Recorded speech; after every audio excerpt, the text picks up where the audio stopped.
ડીસા તાલુકાના થેરવાડા ગામે ગોગા મહારાજના મંદિરમાં ધોળા દિવસે ચોરી, લાખોના મુદ્દામાલની ઉઠાંતરી।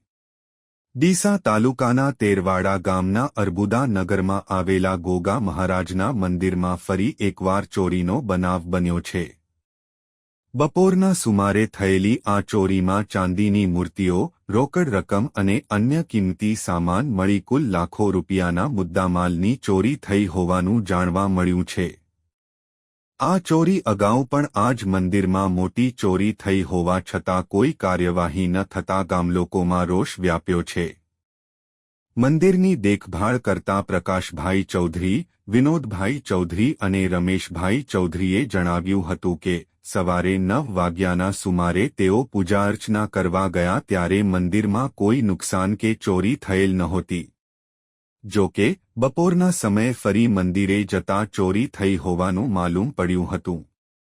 ચોરોએ મંદિરમાંથી ચાંદીની એક મોટી 1 કિલોની ગોગા મહારાજની છત્તર, નાગની મૂર્તિ તેમજ અન્ય નાના ચાંદીના કુલ 13 ચાંદીના છત્તર જે પણ આશરે 1 કિલો ઉપરના હતા તેની ચોરી કરી હતી।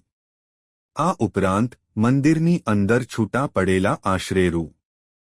5,000 થી વધુની રોકડ રકમ પણ ચોરી મંદિરમાં રહેલા સામાનને વેરવિખેર કરી દીધો હતો, જે દર્શાવે છે કે ચોરી કરનાર વ્યક્તિ મંદિર અને ત્યાંના સમયપત્રકથી પરિચિત હોઈ શકે છે।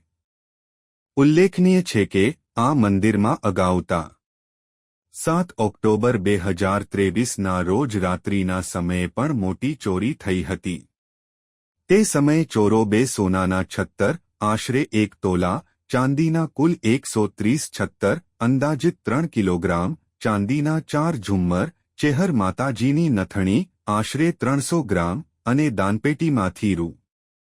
2,000 રોકડ રકમ સહિત દાનપેટી પણ ચોરી ગયા હતા।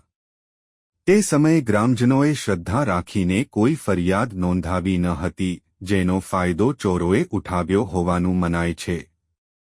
વારંવાર થતી ચોરીઓથી ગ્રામજનોમાં ભય અને રોષની લાગણી પ્રવર્તી રહી છે।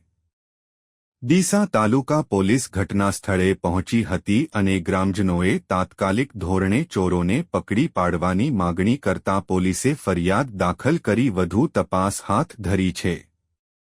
અહેવાલ રિપોર્ટ ભરત ઠક્કર, ડીસા, બનાસકાંઠા।